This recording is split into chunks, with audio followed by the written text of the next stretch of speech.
an awesome moderator for you here today. I hope that to the theme of the conference, Truths and Dares, we're going to be able to bring to light some of the successes and some of maybe the failures that led to those successes that Nigel, Megan, and Mitch have seen. I'm going to introduce you to Mitch. Mitch is a professor at the Harvard Business School. He created the class Public Entrepreneurship, and prior to that, he worked for beloved Mayor Menino as his chief of staff. While he was with Mayor Menino in City Hall here in Boston, he worked really closely with Nigel, another of our panelists, in forming new urban mechanics, and you're going to hear a lot more about that today. But Nigel and Mitch have really championed a new way of thinking about design, citizen-centered design, and really testing new public-serving solutions within government. And Megan is now the head of the Office of Women's Advancement here in Boston City Hall for Mayor Martin Walsh. She has really done a fantastic job bringing together a lot of different players across sectors to tackle a persistent, challenging issue, gender and pay inequality. So I really want to thank them for being here today. Thank you guys for making this your first session of the Social Enterprise Conference, and let Mitch kick it off. Okay, thank you, Margo. Thanks everyone for being here. I think we're having a great discussion today. We're trying to be a little interactive. So what I'd like to do is just get us warmed up a little bit and get a sense for who's in the room, and give Nigel and Megan a sense for who's here. I have a couple of questions for you, and then we'll hear from Megan and Nigel. They have a couple of ideas to share with us, and then we'll do some Q&A. Does that sound okay with you all? Yes? Okay, so let me just get a sense. So how many of you are students and from other places in the community? Yes? How many of you think about becoming an entrepreneur one day? Entrepreneur? Private entrepreneur? You want to be a private entrepreneur? How many of you ever thought about being a public entrepreneur? In government? A public entrepreneur in government? Is that even a thing?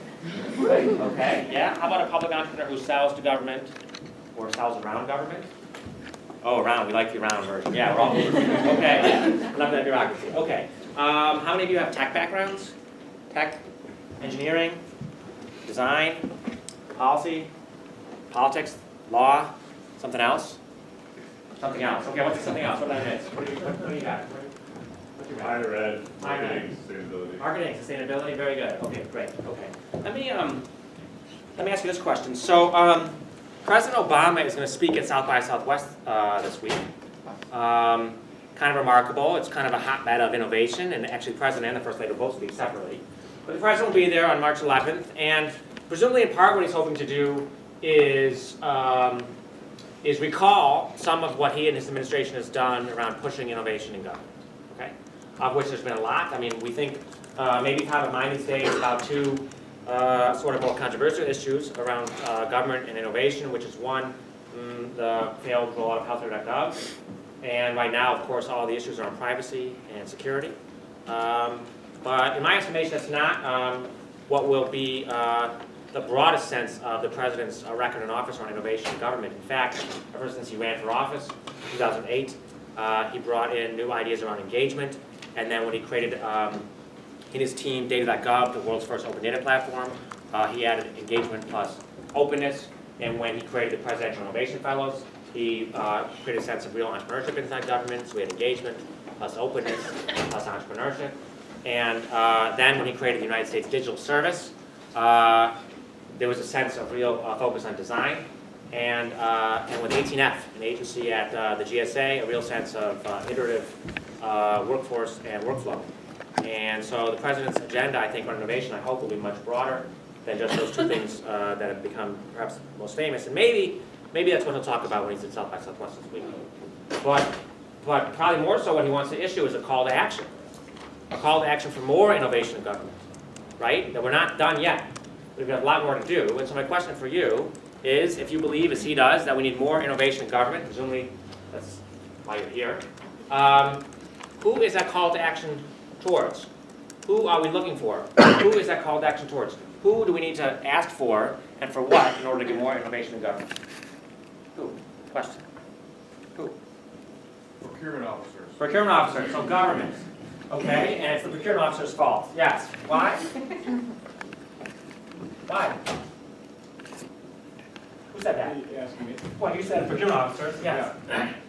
I think the way procurement is typically done is there are long RFPs that very few incumbents have the capability to respond to that are ostensibly addressing broader challenges that are ripe for broader innovation from the community. Okay, so procurement is the obstacle to government innovation. If we can have smarter, shorter, quicker, An obstacle. an obstacle. Okay. And in the private sector, is that the same difference? I mean, we try to I think the private sector does it better, marginally better. margin better, because selling to McDonald's is probably the same long process. Selling, getting through Walmart, lots of forms and stuff. Okay, but government can use better procurement. Okay, who else is the? By the way, I had this opportunity to present to the National Association of State Procurement Officers last year, and it was something. Actually, they're very well-meaning people, and they worry about this too. Okay, who else is a call to action towards? How do we get more government innovation? Yes, in the back. Yes. Office personnel management, hiring processes. Hiring. Okay. Hiring. Yes. Why is that? Because it's an extraordinarily long process and one that doesn't always yield the best candidates for positions in a lot of cases. Okay, because of the I used to work at the federal, at OPM. no, the Federal Aviation Administration. Okay, I was going to thank you for telling everybody my social security number. Yes, hiring in government, maybe it's broad. In fact, I didn't mention, but the president did all these things. He did 18F, he did data.gov, he did the use of digital service. If you ask them, like what really were all those programs about? They were basically giant hiring hacks. They basically giant hiring hacks to figure out how to get different kinds of people in government. By the way, he got into government because I initiated a hiring hack in the mayor's office in Boston a dozen years ago or something or other. Nigel was on his way to getting his computer science PhD, and we saved him from that and brought him to government to bring that kind of talent in. Okay, other yes, what? Others, yes.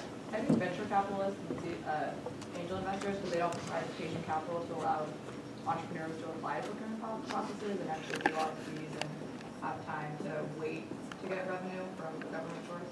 It's the VCs. They're not putting enough money behind this stuff. And we invest in 12% women too. They don't invest enough women-owned companies either. Actually, some very interesting research a colleague of mine is doing on this. It turns out probably that venture capitalists with daughters invest more in women-backed companies. But the VCs don't put money behind things that could improve government. Why? Because it takes a really long time to get a government contract, so I think they're not going to get the return that they want in the amount of time that they want. Okay. And there's also all these issues with working with government that they don't necessarily have the DA to be able to provide, and they're not having the network as well. Okay, so they're worried about this, and the reason is they don't basically do any of this. Although, interestingly, government, of course, is the biggest customer in the world. $500 billion a year spent on federal IT alone, and not to mention all the other things the government buys. And so maybe the venture capitalists should get behind more. And in fact, some of them are, right? There's been an increase in the number of funds specifically focused at government innovation lately in the last 2 years, and major tier 1 venture firms shifting parts of the portfolio into things that can serve government. And it's not only a coincidence. People have been spending time with them, saying, look, why don't you get your companies to solve our problems? And also spending time with them and say, look, why don't you invest in some of those? So maybe it's VC, and maybe that's who the president should be talking to. Who else? Who else? Agency decision makers that are often not the agency directors. They're more risk averse and rule and reg oriented. Bureaucracy. We should be talking to them. Too much focus on the rules, okay? And the rules and regulations. Aren't they there for a reason? The rules and regulations. Yeah, they're there because of the past, not the future. Okay. So they're protecting the past. Okay. All of them. Most of them. Most of them. That's why they're Okay. enacted, because of past instances. Okay. Rules and regs generally, a few exceptions, point to the future. Okay. And this is the bureaucracy's fault, and they're risk averse, and this is the problem. I always find this interesting because, of course, running for public office or serving in a high public role is one of the most professionally risky things you could do with your career. And so it seems odd to me that we have all these seemingly risk-seeking people run for office, and then they don't make the what decision. you believe is a risk-averse environment. We're able to figure out. Okay. Any other business suggestions? Yes. Right here. Design firms. Yes. The call to action is design firms to do what? to try to figure out a way to get better involved, be more nimble with the government process, which generally not only requires a lot of attention for procurement, but also in terms of deliverables, it just adds like multiple feedback cycles. Okay. Generally difficult to partner with government agencies. Okay, and if we said, look, design firms come work with us, you would hope from them what? Well, you would need to probably work out a different rate. The government doesn't pay as much as the private sector, so it doesn't make as much sense to invest your resources as a design firm in those projects because they also require more long tail time, everything. Okay. It's kind of like an endless cycle of reasons why it doesn't work that well. Okay. The thing we love from design firms is, of course, it's better design, but also this deep customer thinking, Yeah. right? And deep understanding of customers and of citizens.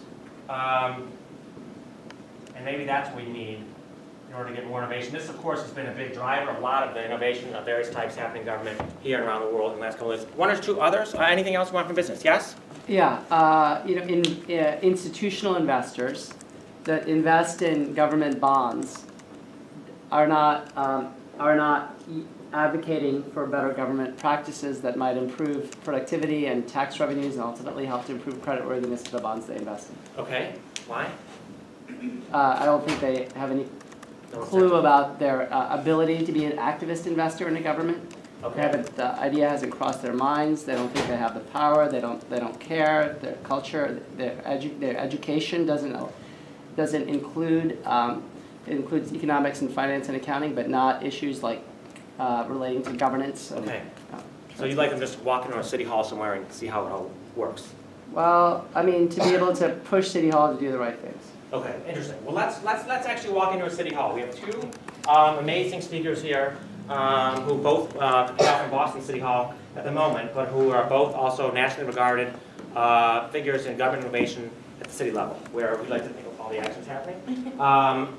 Nigel, of course, as Margot said, at the Mayor's Office of New Mechanics in Boston, and Megan at the Office of Women's Advancement. Let's ask Megan first if she could share with us a little bit about the office, about her mission there, and while she's doing that, we're gonna basically listen for which of these things have helped the innovation here, or what's needed yet still, and we'll come back to that question, Megan. We'll probably push you and say, look, if we're not far enough yet, is it because these things, or is it because some other things we're still missing? Absolutely. Thank you, Mitch.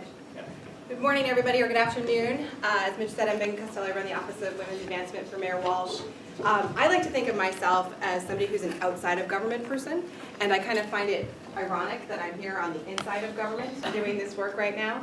But I will tell you, my inspiration really is the person that I'm working for now, Mayor Marty Walsh, who gave me an opportunity after I ran his race for mayor to decide where in government I wanted to be and what I really wanted to focus on. I wasn't convinced that I was going to take the job. I wasn't convinced that I was going to go on the inside. But during the transition, when we started to look at, who is the city of Boston and what are the needs of different constituencies in Boston, I really saw that there was a great need to support the majority of our population, which is women and girls, and women of color especially, which is the majority of our city. When I tell people that, I think many people are surprised to hear that Boston is a majority women city, majority women of color city, because the perception is, who's in leadership, who's in elected office, who has the control right now is still very male dominated. And so I decided that, we needed to take a cultural change approach to how we are doing business and how we are supporting women and girls in our city. I throw a lot of stuff at the wall and I see what sticks. Some things that we have tried have not succeeded, and other things that we've tried are very successful right now. But my goal has always been, and what the mayor has always challenged me to do, is to think outside the box of what government traditionally can and should do for women and girls. So first thing we did, as you can see, is we changed the name from the Women's Commission, which felt very outdated to me, right? Felt very 1970s to me, and we changed it to the Mayor's Office of Women's Advancement. A very, well, nothing is easy in government, I will say that right now, it's not always very easy, but something that was very symbolically important for us to do. So let me give you a little overview of, who the women of Boston are, and I'm going to kind of rush through these slides so we can have a more in-depth conversation. But as I said, Boston is majority women, 52%, and you can see that over here we are a majority women of color city. More women than men live in poverty in this city. We actually have very high numbers of single-family households in this city. So we have 54% single-family households in the city of Boston. Of that, 90% are run by women. You think about the social justice impact of that number, but I also want you to think about the economic impact of that number. Because if the majority of our city is not being supported in an economic way, that is not just bad for them as individuals and their families, but it's bad for the entire city of Boston. And so with anything that I'm working on from a policy perspective, I always try to keep this demographic information in mind. And as I think it was Margot mentioned earlier, one of the big initiatives that we really have focused in on is the gender wage gap. And so it was important for us to understand the current numbers. The national average we hear is 79 cents on the dollar. In Boston, for white women, it's 83 cents on the dollar. But in my opinion, those numbers are not that significant because it really depends on the industry, it depends on the individual company, it depends on the city and state you live in. And so it's important for us to have these sort of national numbers that we can talk about, but it's really important for us to dig in to understand where these gaps actually are and what interventions we need to apply to solve some of these challenges. So the Office of Women's Advancement, let me just give you a quick overview of how I've designed things in my mind to run. And this question here in the blue box at the bottom is what I ask myself every single day. And how can policy and political leadership change culture? I get frustrated with government. I hear about reports that are written, policies that are researched, but in my opinion, those things don't necessarily change culture. I think that those are important in terms of setting standards and creating safeguards for people, but we actually need to work with our different partners, the nonprofit, the business community, individuals, residents and citizens, to actually impact culture. And so what, from a policy perspective, can I work on, and what is the political leadership that I have at my disposal in order to impact culture? So we have, as I said, changed the name, right? It's more symbolic than actually really directly impacting anything. And we focus the office from more direct services, helping women in a variety of ways, to more less programmatic to more policy work. So data research, women's economic equity, and women's health and safety are the buckets that I think of everything in. Those are very general. And I always like to say that every issue is a women's issue. So how do we prioritize that? For those who are visual, I thought this would be helpful. So we have two advisory bodies. We have a Boston Women's Commission that's made up of 19 very diverse community members that really helps bring a couple different things to the mayor. They are the partners, they are extensions of the mayor. This is what I say to them all the time. They have networks that we need to communicate with. They have financial resources that we can take advantage of. They have policy expertise. And so any work that I'm doing in my office, they are an extension of that, and they are adding to that. Those partnerships, those relationships are so significant. The Boston Women's Workforce Council, which was here when we walked into office in 2014, is made up of women in the business community. We've added some men to that council as well, and same thing for the Women's Commission, because I think it's very important that men are at the table when we're talking about the issues that are impacting women. And then we have the three buckets: data research, economic equity, and health and safety. So as I said, every issue is a women's issue. So how do we prioritize? And how can we use policy and political leadership to change the culture?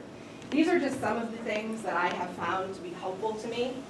But I think it's really, really important that for anybody who's in government, and I hope that everybody in this room considers being in government, that you think about things in a different way. We have to understand what the political climate is and understand what the needs of the population that we're trying to serve. So the first thing I did, for the first 6 months in office, we didn't have this office yet. I was reading, I was researching to understand where are the gaps, what are the needs, and I wanted to do an assessment of this population that I'm trying to serve. The political leadership and buy-in is critical. It's really important to start at this location.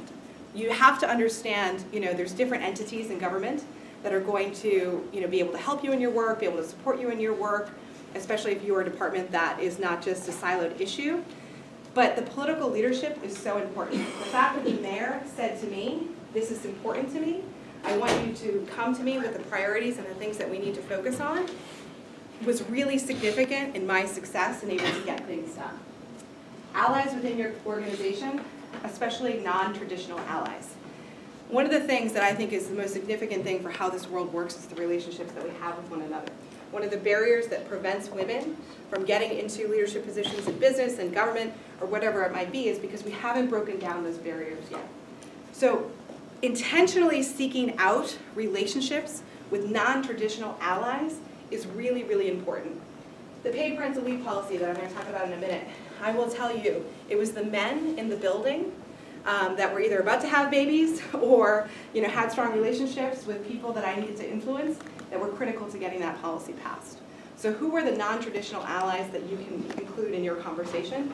How many times, for the women in this room, do we, as women, sit around a table and talk about the problems that we're facing and the challenges that we're facing? I give presentations all the time, and it's often a room full of women who already agree with me. I need to get different perspectives. I need to get different opinions of people in that room. Funding. Funding is a big challenge in government. My department, the mayor was great to invest some actual money into my department, actual staff into my department. But I would like millions and millions of dollars to actually do what I want to do. So I had to get creative with understanding what are some partnerships that I can form to really address some of these challenges. We'll talk more about that in a minute. And then what are the small things that you can do to lead by example? And nothing, in my opinion, is insignificant or small. But what are some easy wins that you can get right away to show your credibility? And make sure that you're moving forward, right? And also just to give yourself a little bit of hope. I think that in government it can be very easy to be researching all the time and trying to understand what you need to do. But what are some immediate things that you can work on? And I'll talk about the paid parental leave policy in a little bit. Can I ask you a quick question about this one? Yeah. So like the big fashion, of course, in entrepreneurship is just this, is building essentially minimally viable products, getting going, not waiting for the full and perfect thing. One of the challenges in government, of course, is that when you roll something out, people expect it to be the big, wonderful, heroic thing. So any advice on when you're doing small things, when you're sort of rolling out these minimally viable early products, how you message that so people understand this is a beta, this is an early version, we're still learning from this, and don't expect the whole thing? Yeah, well, I think from my perspective, being in government, one of the easiest things that we can do, I had two options on the paid parental leave policy that we did. One, I could try to change an ordinance and a law for the entire city, right? For the workforce of the city, for individuals in the city. Or I could have something from the mayor's office, right? An executive order that he signs just for our workforce, right? That leads by example. And so I guess I don't quite know how to answer that as an entrepreneur that's outside of government. But I think that for my network that I'm in, I guess I shouldn't say using the mayor, but using the bully pulpit of the mayor's office to lead by example is how I take these things on. It's the same thing we're doing right now with understanding the affordability and quality and accessibility of childcare. We have a childcare facility on site, so I have two options. One, we can try to do something really grand and create new regulations and ordinances, for the different entities that participate in using childcare, or we can lead by example on the inside, make some changes in our own backyard, right, that sort of dictate and set a cultural tone for the rest of the city. Going beyond legislation, I'll talk about this in a minute. I think that this is what everybody thinks in government, right? You write a bill, you write an ordinance, you do your research, you try to get it passed, it passes, nothing changes. Let's take the equal pay legislation that President Kennedy signed in 1963. It didn't have zero impact. It certainly had some impact. But for me, these are cultural questions. It is not a matter of, does the population think that we should pay women equally? 99% of the country would say yes, women deserve to be paid equally. But it's the culture that exists both within government and both within corporations that prevent those things from happening. So we have to go beyond legislation when we're talking about solving issues.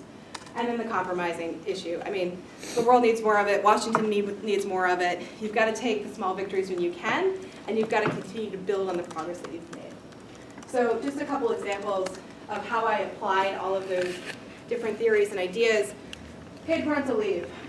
This was the first thing that my department decided to take on.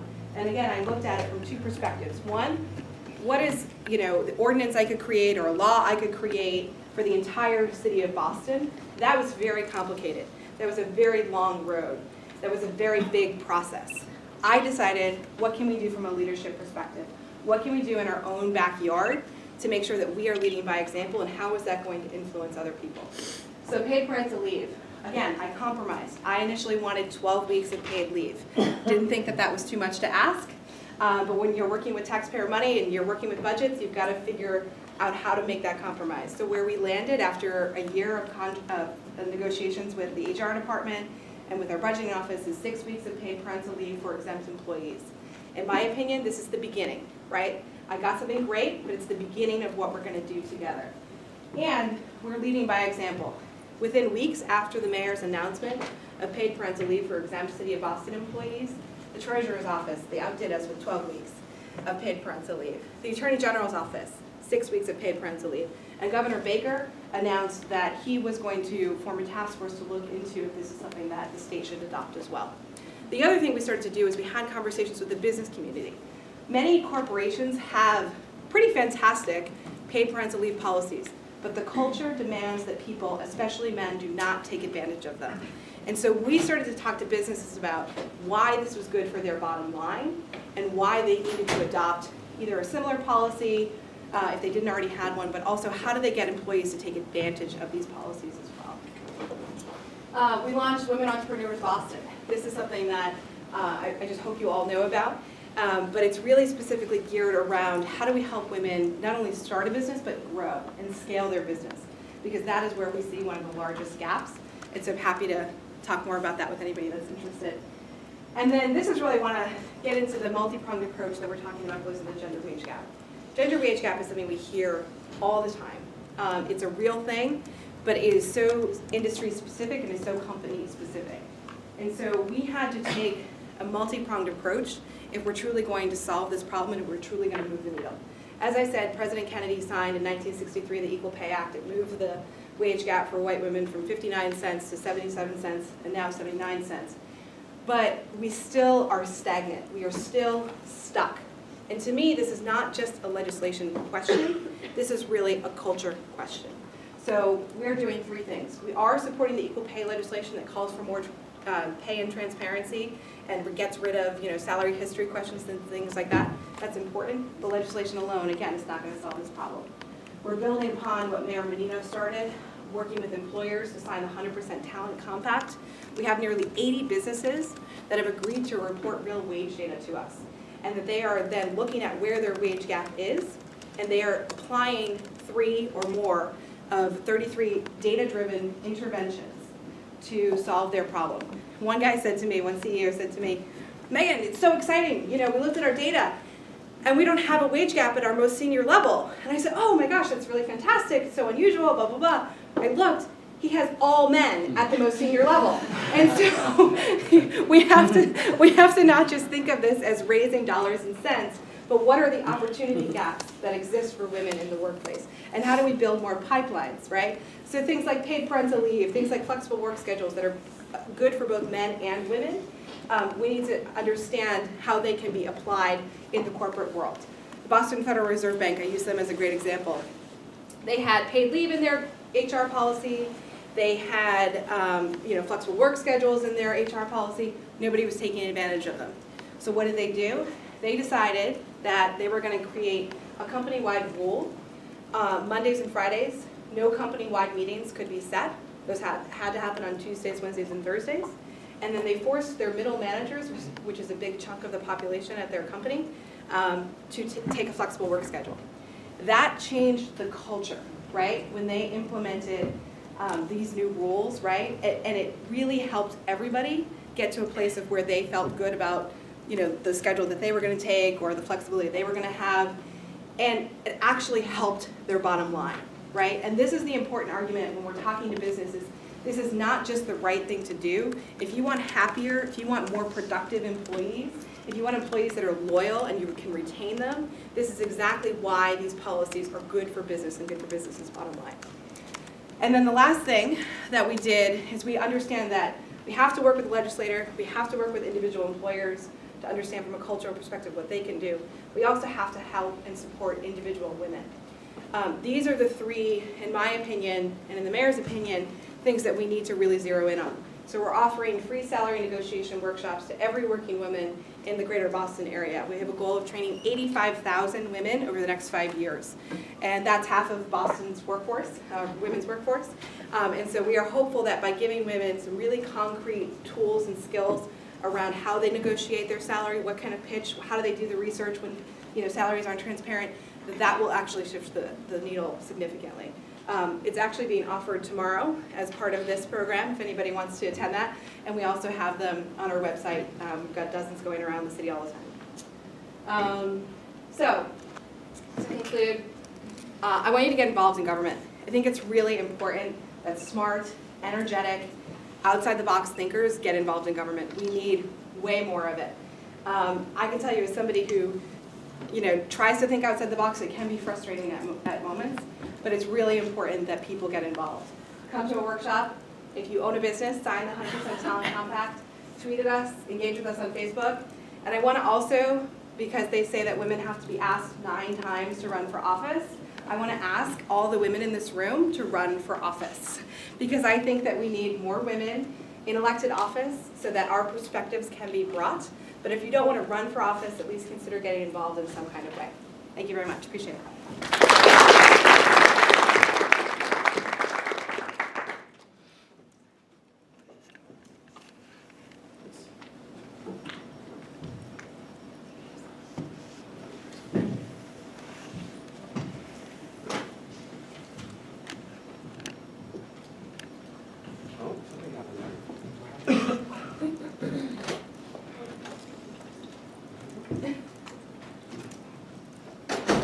Okay.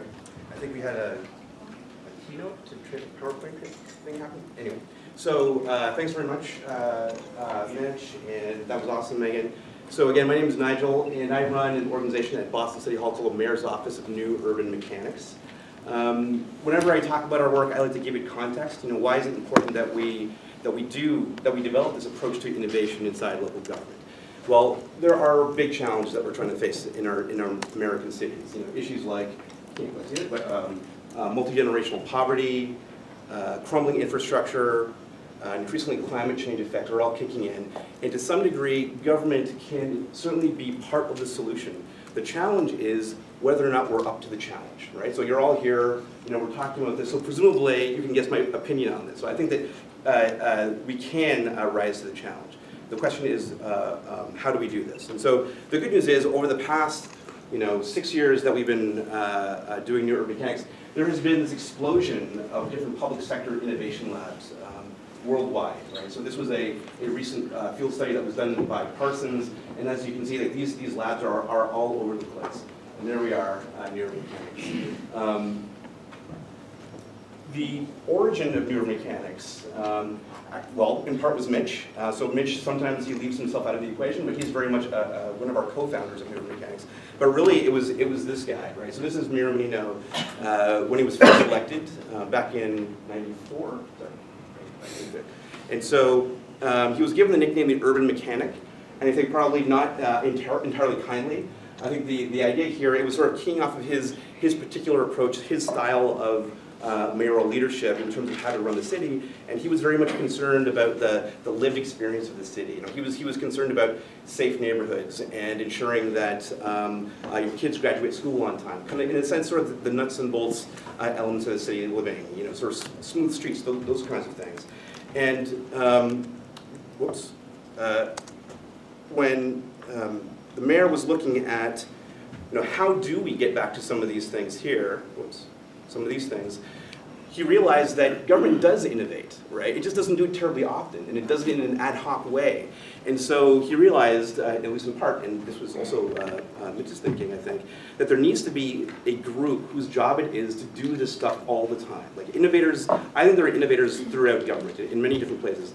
The challenge is that they have a day job, right? They're cleaning streets, or they're fixing potholes, whatever it is, and there needs to be somebody who can take a step back and can focus on the big picture. Where do we go next, and so on. So the good news is Mayor Walsh agrees with this philosophy. And so the Mayor's Office of New Urban Mechanics, it has 2 starting points, right? The first is that we need to create this more methodical, pipelined approach to innovation. The second is that we need to, when we think about the orientation, the question that a lot of innovation teams come up with early in their trajectories is, what do you work on? Do you work on the machinery of government? Do you go around fixing procurement or the bureaucracy? What do you do? Our thinking and our intuition, which I think has been borne out by over the last 6 years, is that the strongest point of leverage for us is actually focusing on people's lived experience. It was the urban mechanics philosophy all over again. So we created this team, the Mayor's Office of New Urban Mechanics. It kind of sounds like new urbanism. It's got some playful mission invented that title, by the way. Not with a lot of thought. No, but it works. It works. And so that's what we've been doing. So I want to tell you a little bit about how this works, at least in theory, right? So the Mayor's Office of New Urban Mechanics, our job is really to invent the future of city services, right? So that's a huge palette from which to draw upon. And so when we started doing this work, we realized that it's far more important for us to do as many things as possible and to figure out what we're good at and what would have impact, rather than trying to come up with some big strategic plan. And so we dove in right away and started doing lots of different kinds of things, but always with an eye towards, do these projects actually focus, if they're successful, will they make people's lives better? And secondly, could we test that? So rather than sort of theoretically talk about how things could be better, let's, in a very practical sense, let's try them out. And so this is our broad framework. So on the left-hand side, we cast a very wide net in New Urban Mechanics, right? So we spend a lot of our days outside of City Hall connecting with innovators of all flavors, right? So startup people, social entrepreneurs, researchers, as well as people inside local government, right? Trying to understand what the core challenges are. And what we're looking for are things that we can try, things that we can prototype and test. And so that's sort of the constriction there of the net. We're always looking for, one, are these projects potentially that could have some impact on people's lives? And secondly, how would we test it? So that's what happens in the middle. We try them out. And they are literally experiments, right? They're kind of prototypes where we're testing to see, one, do they have the effect that we hope that they do? Do they in one way make the city living better? And secondly, do they have the capacity for scale?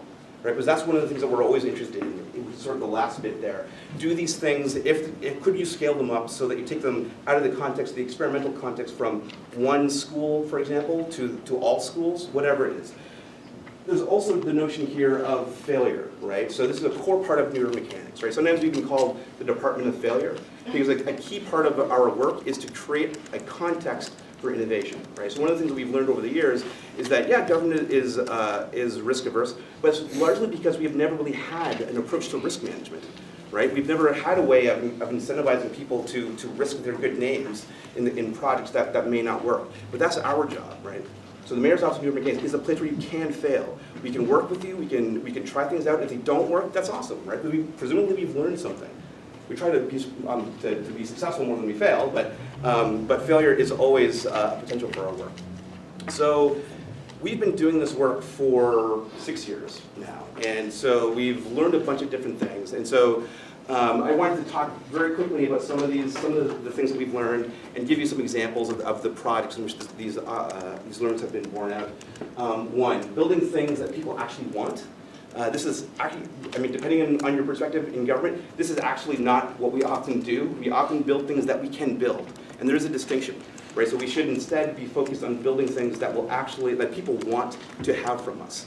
Second, exceeding expectations, right? So I think oftentimes in government, we often have this sense of like, we'll plow the roads today the way we did yesterday, right? So there's always a sense of sort of kind of plodding along. Thirdly, encouraging civic behavior. This has been a key learning of our work. A lot of the projects that we worked on are in one way or another about encouraging behavior change. And the fourth is to be delightful. Again, so this is maybe, again, kind of counterintuitive when you think about government, but this has actually been a key driver for a lot of our work, is to try to create projects, roll up prototypes that are beautiful, delightful, engaging, those kinds of things. So let me quickly run through some of these things. So if you were in the theme of building things that people want or need, if you were a Boston Public School parent before 2012, this is what you would had to have read to register your child for school. This is obviously an intensely bad user experience, right? Because you have to read this. And what we found in talking to parents is that just the requirement of having to read through this would would stop people from registering their kids for school on time, which is a huge problem in Boston because of our school, the system by which we determine which kids are eligible for which schools. If you don't get your top 3 list of schools into the system on time, you will not get those schools, right? So you have to get your schools in on time. And so we realized there was an opportunity here, right? We could go from this to something like this, right? So this is the mental model here is moving to a more of a hotels.com or TripAdvisor approach to schools, right? So here, essentially the idea is that you can hold up different schools beside each other, get a sense as to what they're all about and what the different advantages are, and so on. Another example that we developed around the same time, so going back to 2012 or so, this was a project called Where's My School Bus? It does exactly what you think it does. It tells you where your kid's school bus is. And this is not a piece of technology that you use every day. You probably use it 5 times in the year, just when there's a bad snowstorm. But we realized that, but in talking to parents, there are those moments where they absolutely need a new kind of service and that we traditionally just did not deliver. And what's interesting about this, both of these last 2 examples, is that they suggest to me that we're beginning to change people's expectations in government. So here's a tweet that came out around the launch of Where's My School Bus. It basically says, the school bus is late, yet again, I think is the parenthetical there. But it does say, but they're slightly less annoyed, great idea. So this may not look revolutionary, but I think it is, right? Because this says to me that we are beginning to reset people's expectations for the quality of user experiences that we're building for the public. So this is huge for us. Another example here, Boston just a few years ago was considered one of the worst biking cities in the country. As we realized that there was something that we could do in terms of the power, the resources that we had direct control over. In the 2 to 3 years ago, there were a couple of instances where bikers were sucked underneath the wheel well by trucks that were going by them. So we realized there was something that we could do in terms of leveraging our own fleet of vehicles, just to require bike side guards on all city vehicles. Again, this isn't rocket science to some degree. This is like an obvious improvement, but this is huge for us, right? Because what this does, it sends a very clear message that we're not just about making the city faster, better, cheaper. We're focused on your lived experience and ensuring that you can be safe and have an enjoyable experience in moving throughout the city. And this is a great example of a project that we do, one of those experimental projects that's scaling. So we've begun to see cities around the Commonwealth adopt this. There's going to be state legislation. There is state legislation out there right now that is proposing that this be law across the state, and other states are looking at this as well. I'm going to skip through this. This is our new parking app. Parking in Boston is notoriously bad. So we created an app, again, focused on the user experience of the city that allows you to pay for it. What I'll say here is that this, actually I'll talk a little bit more about later, but this is the mayor here on the left. In order to celebrate the launch of the app, after it had been running for a few months, we actually had the mayor outside playing table hockey with some of the highest end offenders. So these are the people that traditionally had gotten the most number of parking tickets. These are the guys here on the right. So the mayor is now playing table hockey with them. So this is another project that we did. Another example of an experimental app that we're just now beginning to scale. So we were approached by actually a mutual friend of Mitch and mine, Court Johnson, with the idea of creating this app that would allow you to pay for your parking tickets with your smartphone. Again, kind of a straightforward idea, but we realized that we can leverage the real estate of parking tickets. So we put this notice here right in the middle to the app. It's called TicketSend, and we launched. And we ran it for about a year, and people love this thing. People get a lot of parking tickets in the city, and so whatever we can do to make that experience a little bit better, people are definitely into. One of the things that happened here, though, is that Court and his team weren't able to figure out the business model to make this work, interestingly. So we realized, but at the same time, we think this is a great service. So now we're going to be partnering with a bigger, more enterprise partner to roll out a more enterprise version of the app. Again, focused on how do you go from experiment to scaled services, exceeding expectations. So Boston is an old city with crumbling infrastructure. We do our best, obviously, to maintain it, but we realize that it doesn't make sense for us to invest in maybe hiring new road inspectors to go out and find these things. Why not just leverage the people of Boston to help us do this? And so several years ago we launched a 3-in-1 app. These things are now pretty common, but when we launched this, this app, Citizens Connect, in 2008, it was pretty revolutionary, and it was a big risk for us. It was not clear at all that people would use this thing, and it was really one of the first in the market. But we saw it as you know, from a very different context, again, kind of focused on the user experience of the city. We didn't see Citizens Connect as an opportunity to make, or to drive down cost, or to improve internal efficiency. Instead, we saw it as an opportunity to build trust, right? Because again, we're always focused on this, the experience that people have in the city, and in particular, finding ways to connect the public to the public sector. Because as you all know, you know, the trust levels in government now are at an all-time low, although they're better in cities. So we saw this as an opportunity to build trust. And I'll say that, so Citizens Connect, which launched back in 2009, has been a game changer for us in so many different ways. It's allowed us to, you know, people love the app, they've used it. We recently rebranded as Boss 311. It took us quite a while to move to a 311 number, although we had the mayor's hotline for many years. But one of the things that we realized was that there was an opportunity here to actually build personalized relationships, right? So one of the arcs of government in the 20th century was the professionalization of government, going from like the battle days of like Tammany Hall, you know, to a more kind of professionalized version, which essentially was bureaucracy, unfortunately. So which essentially depersonalized the experience of government. Government did become faceless. So part of our interest in all this work is to repersonalize government, to reinforce the notion that government is an enterprise of people helping people. And so we realized through the technology there was something that we could do there. So one of the features that we rolled out last year was when you submit the case into the city, you get a notice saying, great, you know, here's a tracking number. When we fix it, you also get a closed photo of the thing that's been fixed.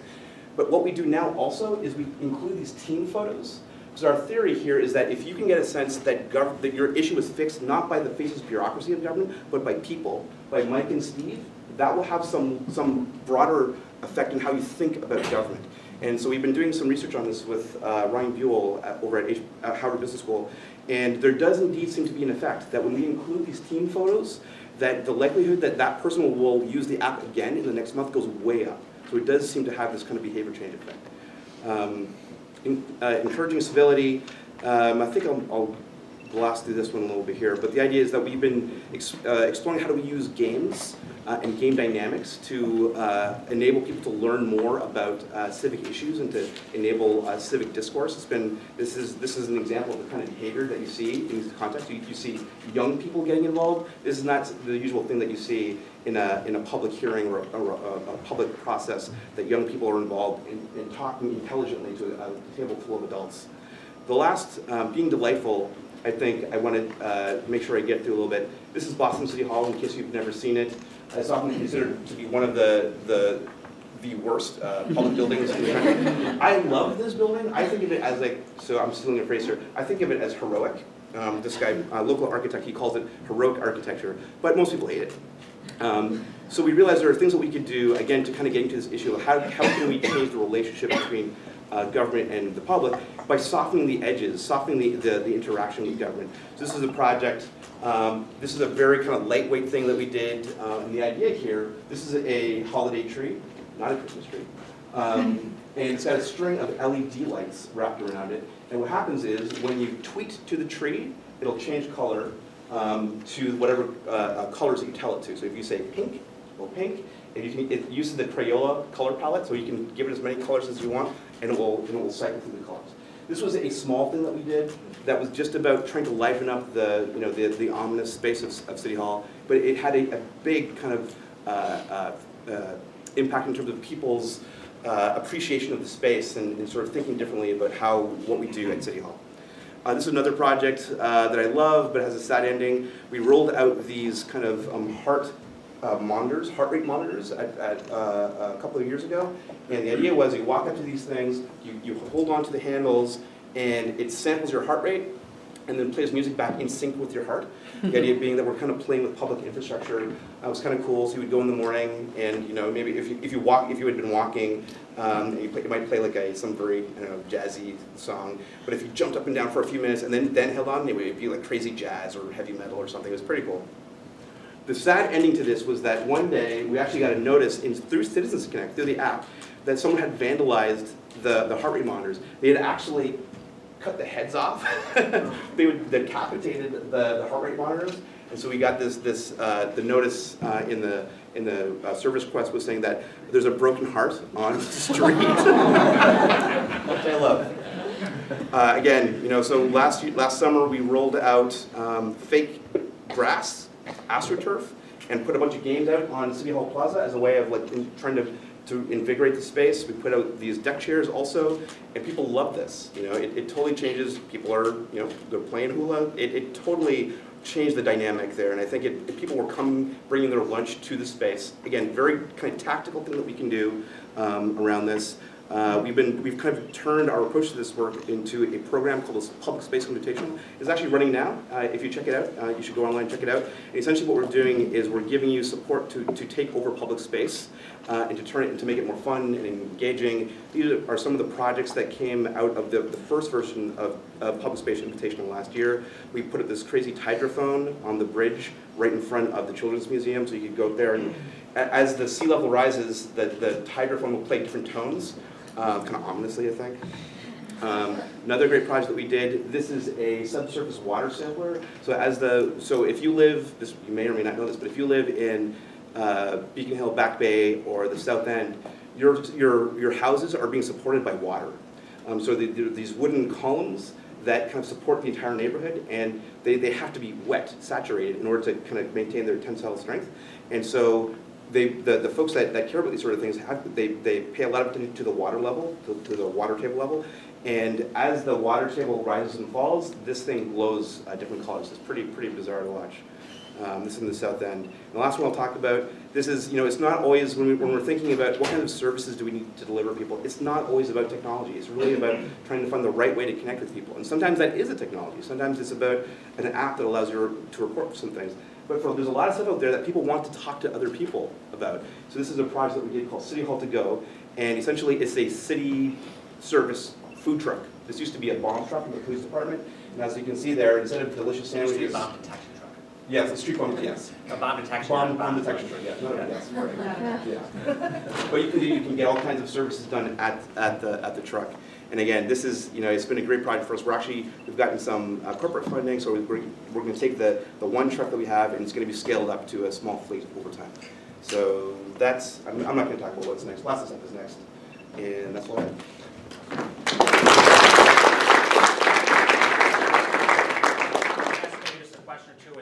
We'll get some questions from the group here. Nigel, you brought up the issue of failure. You showed us the image of your pipeline. We hope to have more successes, but we're going to need some failures. In theory, in order to raise people's ambition and willingness to take chances. I wanted to go back then and ask Megan a question, because you have helped many politicians, including your boss, think of the politics of all this. I mean, what are the politics of failure here? It's easy for Nigel to say, but what's the mayor's perspective on how we build a government where we basically are accepting a higher rate of failure in order that we get greater rates of success? How do you deal with it? Yeah, no, there's always risk, right, in running for office or taking a different idea or something that's kind of outside the box. But I think that voters or citizens' memories can be short, right? And so you're going to have failures. You're going to have moments where you're not successful. But I don't think you should let that stop you from trying something different. I think people actually really appreciate, and what we need more of, in sort of the strange political season that we're seeing right now is the authenticity that people are looking for in government. And so I think that people appreciate when you try something different. Maybe you're not successful, maybe it's not as successful as you would like to think, but it's still something that people appreciate when you do differently. And so does Mayor Walsh, does he communicate that to people? Is it part of his authenticity, is saying, look, we're not going to succeed at everything we do? Or does he slap, this is an experiment on things? How do you let the public know that we're going to be trying more stuff and failing at some of it, but that's part of our overall trajectory? I think that's one of the things that people love most about him, is that he is just, for better or worse, tells it like it is, right? And I think that he doesn't hold back in the sense of saying something that might not be politically correct thing to say, or the politically right thing to do, or the politically correct candidate to endorse. I mean, he's gotten a lot of flack on a variety of things that he just says, I don't care. This is the right thing to do. This is how we're going to do it. I think we could probably do a little bit of a better job messaging on the front end of these things their experiments. But take the workshops that we're doing, for example.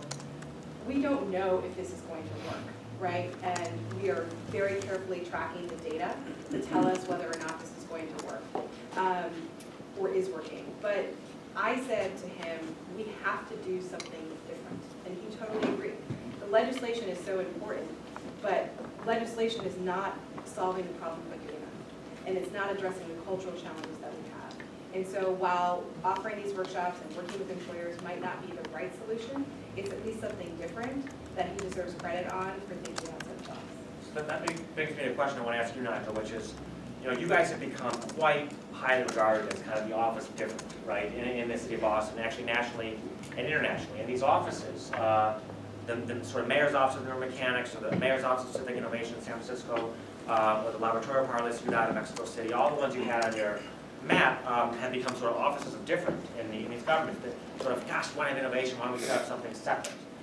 How do you make sure that Megan still gets to be an office of different too? How do you make sure that everybody doesn't come to you for having a new solution, and she gets, she or versions of her get stuck with all this, what's the old, the bureaucracy, and et cetera, et cetera? Yeah, so it's a good question. So, we've always, our work has always proceeded under the assumption that there are lots of innovators out there that know lots more about different topics than we do. I think that it is useful, though, for there to at least be a branded organization where you can start, right? And so you may come to us with a great idea about how to affect a women's issue-related topic, and you might, because you're thinking of it as an innovation, you might come to us first.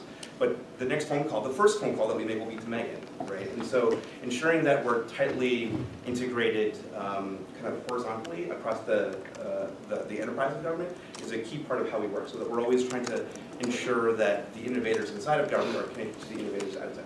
Interesting. Okay, let's get some questions from the group. Innovation in government, yes, right there. Question for you, Megan. It seems like you guys are doing a lot of really good initiatives to kind of deal with things as they are, but I was curious to know if you've incorporated any training in terms of implicit bias into just how things are running, because I think a lot of studies have shown that it's not just men that are making these decisions. A lot of women have implicit biases just in terms of gender as well. So Yeah, absolutely.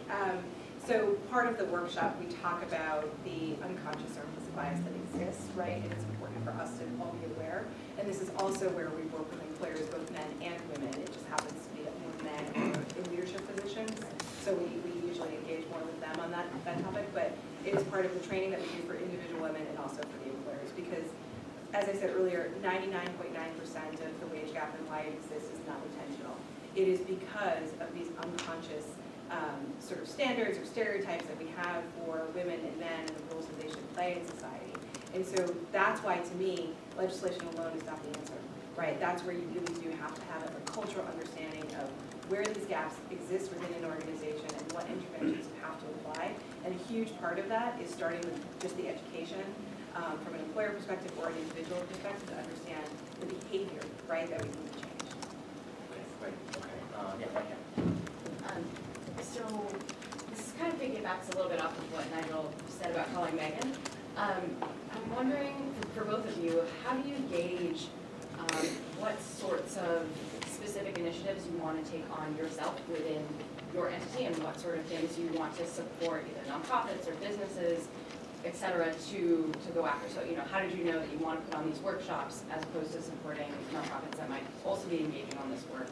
And then for you, it seems like your work, Nigel, ties to a lot of different things where, there might be a lot of entrepreneurs out there that could maybe do something themselves, but also there seems to be advantages, as Megan pointed out, about leading by example from within the government. So how do you navigate those things? I think from my perspective, it's really just a question of impact.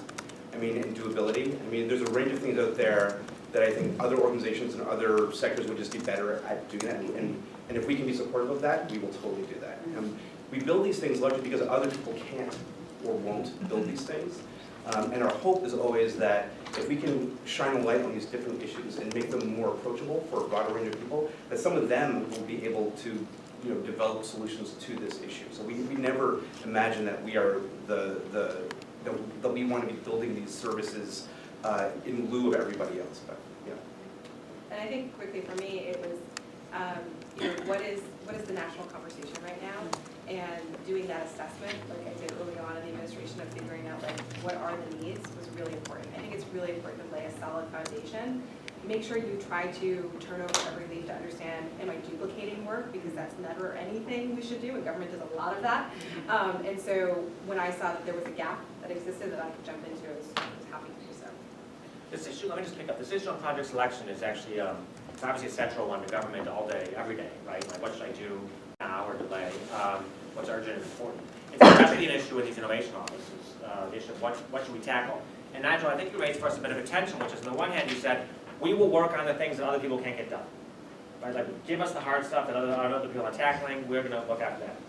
But you also showed us a bunch of pictures of basically AstroTurf on asphalt, you know, it's just a little metal bar and a truck. It was basically, let's go where there's some like low-hanging fruit, some easy stuff and get things going.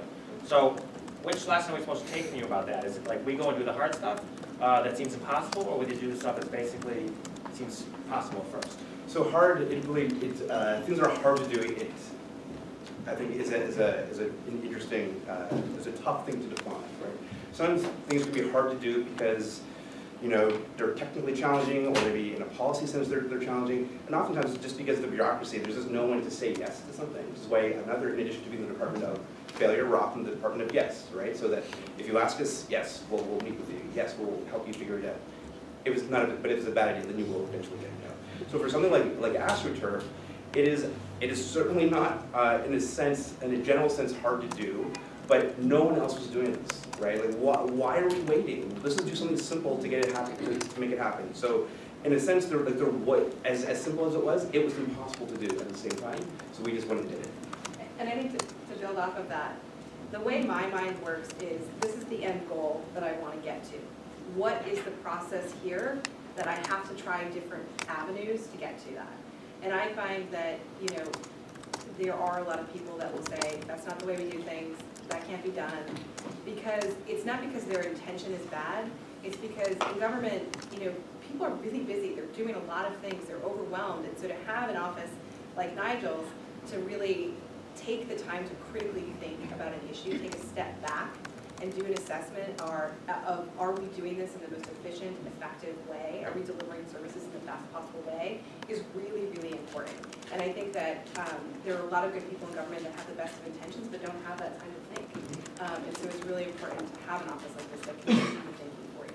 Okay, other thoughts? Yes, right here.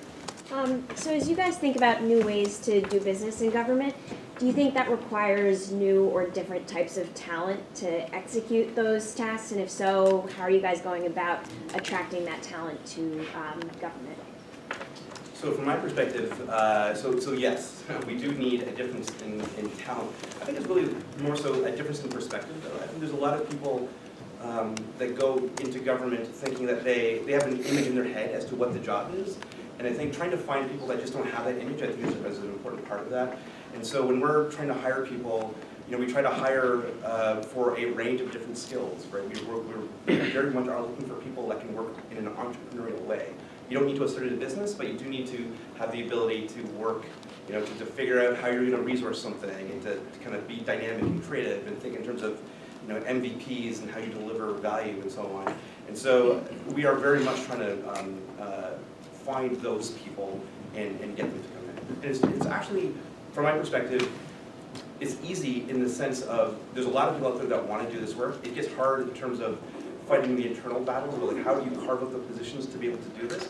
But my experience has been that if you can bring these people in with very non-traditional backgrounds, and you can show the value add, and use that when you're talking to the HR people, it often, I mean, it kind of compels them to do the right thing. Megan, you've been in politics a long time. Some of what Nigel said seems like it has a lot of virtue. Want people with a fresh perspective, people not, you know, sort of bogged down by the thousands of no's they've had before. People have skills we've never seen in government before, whether it's design, whether they're software engineers, et cetera, et cetera. But I mean, how does that marry up with the politics? I mean, we can't have everybody running around who doesn't know the way that the place works. And I mean, how do we marry these things? Yeah, so I think that this is where government's in a real transition right now. Political parties are in a real transition right now. And I think it is important for us to constantly be assessing ourselves and to understanding, are we doing things in the most efficient and effective way? And I think from an HR perspective, you know, it's a very bureaucratic process to get people into government positions. And getting people to understand that things like paid parental leave is not bad for, our budget, not bad for employees, and actually it's good for our budget, it's good for employees, was a battle that I had to sort of convince people of, right? And using data and facts to point to the economic benefit, and also to say that this is one of many things that we need to do to attract the kind of workforce that we want to have. Unless I'm looking for like a surgeon or like a specific engineer, the two things I look for when I'm hiring people are you hardworking and somewhat intelligent, right? I mean, everything else can be learned, right? You can learn a system, you can learn, and build relationships. And I think that sometimes we think of things in a box, and so we're Nigel and myself and many other people in the Walsh administration are kind of pushing the boundaries of what that means. Okay. Other questions? Other thoughts? Yeah, right. Yeah, if I may, have two-part. Number one, Just one. Okay, how do you utilize users and non-users but interested parties in both the identification and the experimentation to get to a solution? So it's other than just civil service type people working on the problem solving, but it's a wider catchment of people that have an interest. So you're talking about like partnerships? I think he's talking about beta users. Like, do you want to talk about early citizens connect? Yeah, fixing their own street, designing something, Sure. I mean, so helping with education. Yeah, so we're always thinking in terms of like beta testing, and so for all those the technology things that you saw up there, we beta tested those things. A lot of times we'll just do at this point now, after doing this for 6 years, a lot of people raise their hands. But in the early days, we kind of reached out to people that we knew in the community to see if they would be interested in being some early beta testers. And then what happened, I think it kind of spread by word of mouth in many ways, that people, they wanted to do more of this. And so we do, in addition to beta testing, we also do a lot of user research. And so that we'll sit down with our users to understand what they liked, what they didn't. A key part of the way that we think about it on our side is to have a product manager psychology, so that we're not thinking of this as, we'll build this thing and roll it out and then we'll move on to the next project, but instead we'll say, this is a product that we deliver, and so we have to be thinking all the time about, do people like this? Are there features here that people don't like that we should be pulling back? Are there new features that we should be adding? And to kind of have this kind of life cycle to the thinking, to the product psychology. Two quick stories on this I like from the Citizens Connect episode that Nigel shared, which is one, there was a lot of early interest towards the software engineers, the developers that Nigel's working with, for like an FAQ to go with Citizens Connect. It's the first mobile through one app in the country. Like, where's the manual? Where's the instructions? And these were software engineers who had experience in the product world, developing for Microsoft and for other startups and for other companies. And they were like, no, there is no FAQ. Like, if we're developing software for the public and it needs an FAQ, then it's not the right software. And so there was a real focus on early simplicity, and some pushback actually back on the bureaucracy side, if you will. There was a early interest in much more information from the. We want the user, the citizen, to actually supply us with a lot more information about the problem that we're having. And the software engineers saying, for the Nigel we're working with came back. These guys at Connected Bits. They said, hey, the citizen is sending you a picture. Like, how much more information could you possibly need? And they won. The software engineers won this argument, and Citizens Connect, therefore, the early versions asked for very, very little information. Again, this dichotomy between what the bureaucracy thinks citizens need and what actually the citizens need and what actually they want to provide. Okay, one last question up here in the back. Yeah. Yeah, so, sorry, Nigel, this is probably more for you than Megan, but also applicable. Can you speak up just a bit? Absolutely, sorry. So within that great slide you had where you showed the Office of New Urban Mechanics within the broader framework of the Centers for Innovation within Government, nationally and internationally, to what extent is there the possibility for sharing best practices as you think about it as kind of the Office of Failure, in a joking sense, being able to share those failures as well? Yeah. So I think it turns out that all those offices talk to each other fairly frequently. I mean, it is difficult to understand, like, what do we need to be sharing, right? So I'm really leery, of the notion of best practices, because I don't know that's what we need. I think there's something like next practices. And so the question is to, like, what information do we need to share across these different cities and teams is actually an unsolved problem, I think, because it's not. I can tell you the technologies that I've used that I like, but is that actually what you need to kind of innovate in your city? That's unclear to me. And so lots of talking, lots of communication. We're still trying to figure out the what? Like, what is the point of the communication beyond just sort of commiserating? Excuse me, are you talking at the international level, not at the national? So both at the international level, this is happening on a citywide basis, also on a national basis. So for example, to your question related to yours, in the UK, several years ago, they enrolled something called the Government Digital Service. This is going to be their next effort at basically driving government innovation, actually ironically out of a failed rollout of a healthcare tech website. Sounds familiar. And it became the paragon, the example internationally of a national office of this kind of thing. Okay. And then the question becomes, okay, if we want to do that in the United States, or we want to do it in Israel, or we want to do it in other places, how much of the UK's model should we take with us, and how much should we basically leave behind and adapt? The UK is a much more centralized kind of government than the United States is. We have a much more federalized approach. So it turns out that if you look at the United States Digital Service today, which is the US version of the UK's version, it's a much more federalized version. It's based much more on engagement and invitation with the agencies than it is on control and mandates, as it was in the UK. And so I think there is this network that has come up internationally, actually, at the city level, at the federal level. But one should be keen, I think, both, as Nigel said, to be careful about relying too much on best practices, and also to be curious about what applies in my context, which I think is a good jumping off point for us to let you go, which is to say, look, I hope to learn a ton from Megan and from Nigel today about how to drive innovation in government. And my hope is that, in particular, you'll take the little tidbits that make the most amount of sense to you and take them back to your cities, your countries, your companies, and help us make progress. So thank you both very, very much. Sorry, I have one